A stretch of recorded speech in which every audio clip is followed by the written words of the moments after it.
So this is our 2024 report being delivered in 2025.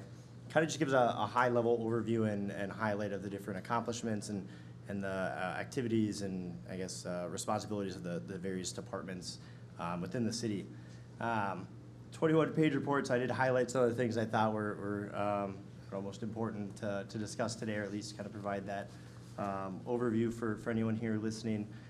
So going through, looking at property taxes in 2024 and the breakdown for that. When asking where property taxes go in the city of Wyoming, the county gets 37.7% of those property taxes, whereas then the city gets 29.7%, schools get 25.7%, the state gets 4.8%, and the other is 2.2% for our property taxes. The city continues to hold events every single year for members of for the community. In 2024, we held a large number of events. I highlighted a few, including the Spring Medallion Hunt. Last year's medallion was hidden at Tolsman Park in a spot I thought was really, really good, but it was found on the third day by the Christensen and Lynch families. We also did Night to Night last year, once again in Goodview Park, and that had great turnout. Also, Stuff the Squad food drive should be highlighted in 2024. 594 pounds of food were collected, as well as receiving over $1,000 in cash donations, as well as the fire department toy drive and Anonymous Santa. Those organizations worked together and once again donated over $1,000 in cash and hundreds of other toys or items, including toys, clothing, and non-perishable items. So I think those last two are really awesome in our community as well. In terms of the administration department, some of the highlights from last year included the upgraded Moody's rating from AA3 to AA2, as well as the opening of our new dog park and the age-friendly accessible garden. Public safety as well in our community. Some of the things that I highlighted were that 2024, the Wyoming Police Department conducted 1,146 traffic stops, which was a slight increase from 2023. They also continued their Lights On program, which was introduced in 2023, and that's where officers issue vouchers to motorists for vehicle light repairs at any of the participating service providers, which is, I think, a really cool program that I've not seen anywhere else. Furthermore, the Wyoming PD is also still involved with the Wyoming Multicultural Advisory Committee, and that's goal is to enhance trust and legitimacy in policing and to ensure the community's safety. Looking at the fire department, they're absolutely killing it with events in 2024, and they continue to do so this year as well. They had their 5th annual Firefighters Banquet, and then as we highlighted earlier, that annual Santa Drive as well. Also want to highlight that they did a new holiday video in 2024, and that was viewed millions of times. I think the last I saw 6 months ago was something like 7 million views, so definitely well seen. In terms of building and zoning, they issued over 600 permits, which was a 5-year high. They also hired a new building inspector and have continued to provide their online services. There were 23 new homes in the city, and they approved 2 subdivisions with 40 lots total. Looking at public works, they continue to service over 72 miles of paved streets with an additional 13.5 miles of unpaved streets, and they received the 2024 Growth Award from Green Step last year. And then that last page just highlights every single individual who worked for the city, whether that be temporary, part-time, or full-time, in the year 2024. And if you see an asterisk next to the name, that just indicates that they left their position sometime last year as well. So we want to thank them for their service with the city of Wyoming. With that, I stand for any questions. Mr. McFarland, this was a great report. I really like how you highlighted the employees and volunteers as well. So it's nice. Sometimes we forget what all we've done in a year, and so this is a great reminder. So thank you. Questions from council? We will start with Member Luker. I have no questions. Thank you. Member Onstad? No questions. Member Yeager? No questions. All right. So thank you very much. With that, we appreciate it. We're moving on to new business number 20 to consider resolution 2025-0874, a resolution approving a 5-year contract with Axon for the body-worn camera equipment. Mr. Linwood? Yes. Okay. Thank you, Mayor, members of council. Tonight in front of you, there is an approval being asked for a 5-year contract with Axon body-worn camera equipment. The police department's current 5-year contract that we signed in 2020 is set to expire later this year, and that agreement totaled $48,575.97. And that is also platformed with the cloud storage for our evidence. Since that time, our body-worn camera has significantly expanded, resulting in a sharp increase in the volume that we collect and that's stored in that cloud through Axon. So in this updated agreement, it addresses those growing needs by offering unlimited storage for Axon device footage and then ensuring compliance and accessibility to investigate and for legal purposes. Another key feature of that proposed contract is Axon's Technologies plan, the TAP plan. That ensures that all of the BWC equipment will be refreshed twice during that 5-year contract, so they'll essentially receive at the 2.5-year mark all new cameras, all new docking stations for no additional cost, and that keeps equipment current and minimizes that downtime and ensures that they have refreshed equipment that's going to actually work when they need it to, and it's reliable and secure. So the proposed contract includes 10 Axon body cameras, unlimited cloud storage, full participation in Axon's TAP program, hardware refreshes, as just recently stated, every 2.5 years and 5 years, at 2.5 years and 5 years, and then warranty coverage for the duration of the contract. The annual payment on this, it's the 5-year contract is just annual, so it's at $11,959, and that will be budgeted each year through 2029. So the recommendation and request is authorizing the police department to enter a 5-year agreement with Axon for the BWC Unlimited TAP program and approve the total expenditure of $59,796 over the contract term. With that, I can stand for any questions. Okay, Mr. Linwood, I'll start. First of all, is this what the amount of money we have budgeted?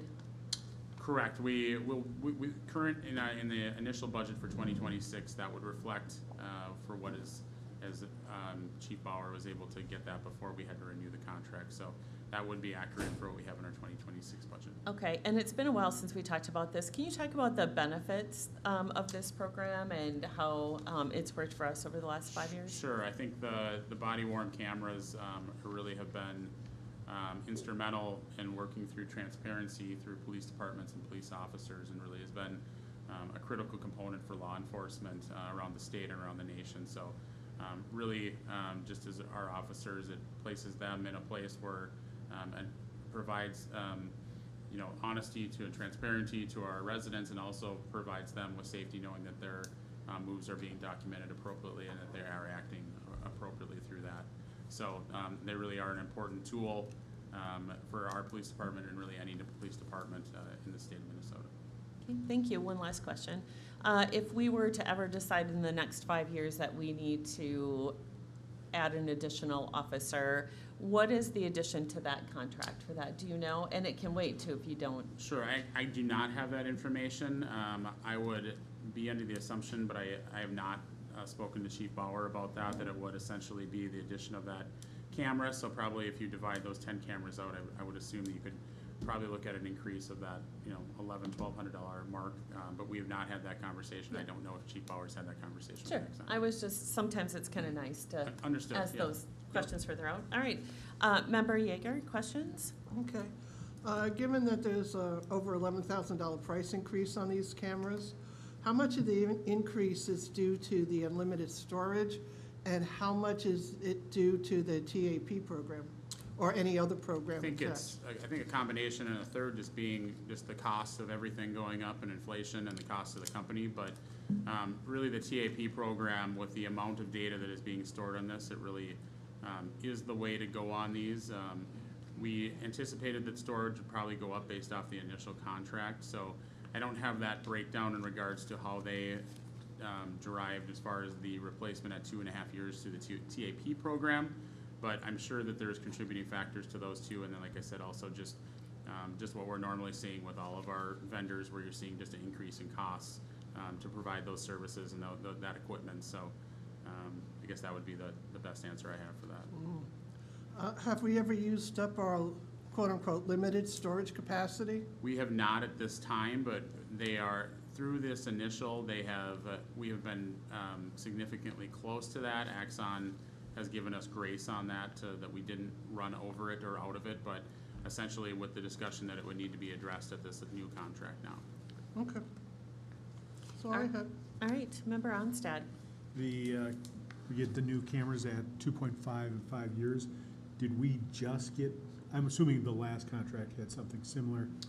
I believe there was replacement as well in the last contract with Axon, right, where there was replacement throughout it for the duration. I believe that. I once again need to confirm that with Chief Bauer, but I think that's a normal component of those contracts is we want to make sure that that equipment that the officers are wearing is reliable, secure, and they don't have any kind of technology issues with them, as they do receive a lot of wear and tear and use. Do we just get new cameras, or would that be new cameras at the start of the next contract? I believe the new cameras will be part of that new contract, yes. Okay.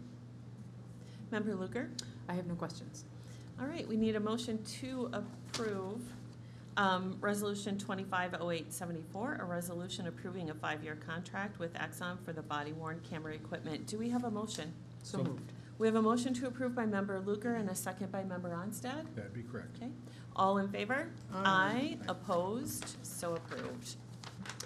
Number 21, to consider a drug, alcohol, and cannabis testing policy for the city of Wyoming as required by the Minnesota state statute. Mr. Linwood? That other should be Mr. Mr. McFarland, okay, That we're would gonna get together ahead of time. All right, Mr. McFarland. Yeah, honorable mayors and members of council, the city of Wyoming currently engages in pre-employment drug testing for all of its employees.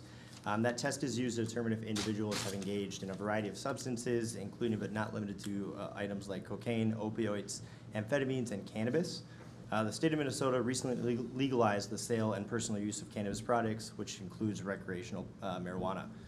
That law also prohibits cities from testing job applicants for the presence of cannabis as a part of the city's pre-employment screening for most positions.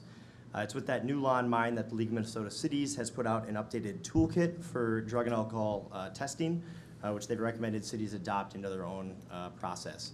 Under that law, cities are still able to test cannabis for select positions, which are known as safety sensitive, and that includes things like peace officers, firefighters, and positions that require a commercial driver's license. Those positions that would always require pre-employment cannabis screening. And safety sensitive is defined, I guess, more specifically as any job which impairment caused by drug or alcohol use would threaten the health or safety of any person. It's with that new limitation that on pre-employment screening that city staff have prepared an updated version of the city's drug and alcohol testing policy for DOT versus non-DOT, or you can think of safety sensitive or non-safety sensitive positions. Those new policies just provide the process for determining which employees are subject to different kinds of testing. It lays out their rights for how that process works, their right to challenge, what it has to look like for notifications from staff and so forth. And then it should also be noted, so testing would still be taking place for pre-employment on non-DOT or non-safety sensitive for everything outside of cannabis, whereas safety sensitive would still get the whole array of testing. In addition to that then, any employee that may be subject to cannabis testing or just really drug testing but cannabis involved, if it's related to reasonable suspicion, treatment program testing, routine physical examination testing, or random testing in specific situations as dictated by that policy. So those two new policies have been attached, and staff is recommending the approval of that updated drug, alcohol, and cannabis testing policy. Okay, Mr. McFarland, is this directly coming off of the league, or do we put some of our own verbiage and stuff in it that relates to what we believe in the city? So a lot of it comes from the league and then other cities that have done this as well. And then part of it also related to what we have for different kinds of employee assistant programs and so forth. Okay, great, thank you. Member Luker? I have no questions. Member Onstad? No questions. Member Yeager? I was impressed with how thorough it is, down to specimen size. Yeah, Yeah, with no questions. Okay. We need a motion to approve the drug, alcohol, and cannabis testing policy for the city of Wyoming as required by the state of Minnesota. I'll make the first motion. Do we have a second? Second. Second by Member Onstad. All in favor? Aye. Opposed? So approved. So we have to go into closed door session. Is that correct? For 22. Okay. So for 22, we will go into closed session. Beforehand, we'll do reports from council. However, I would like to start with Mr. Erickson because we have not heard from him for a while. You can't come all this way, and how's the road projects coming? Where are we at? Caught you off guard, sorry. No, not at all. Thank you, Madam Mayor, members of council. The 2024 project is substantially complete. There are remaining punch list items. We will be holding an assessment hearing relatively soon. We have to bring an agenda item to City Council where we declare the cost to be assessed, and then we provide those notices to residents. And so that'll be something that takes place early this fall. And then as far as our 2025 street improvement project, I talked with the contractor today. They would like to hold a pre-construction meeting here within the next 2 weeks And then they intend to start late August, and that would not be paving right away, but it would be doing the curb replacement and fixing some drainage issues, removal of the trail, for instance, and some of those things. Then they'll come in and mill the roadway and pave, but we're waiting for a more definitive schedule. He did say that he would work on that and have something to me hopefully early part of next week. So we're really kind of holding off on our next notice to residents until we know a little bit more information regarding schedule, but that is going well. And then we did, at a staff meeting today, discuss some CIP numbers as well, and so that'll be something that we discuss in an upcoming budget meeting as well. Okay, perfect, thank you. Thank you. All right, council, we'll start with Member Yeager. Oh, I attended Night to Unite and the Friends of the Library scoop 408, at least, ice cream cones.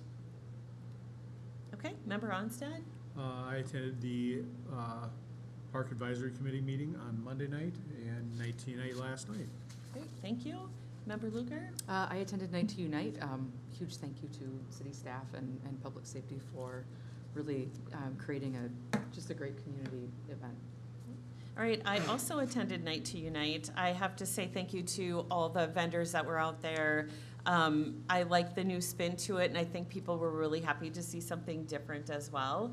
I think it was probably one of the most well-attended ones so far, but that's what happens when you do a new spin. So thanks to everybody, including Public Works, who spent a lot of time going out and setting up, so we appreciate that.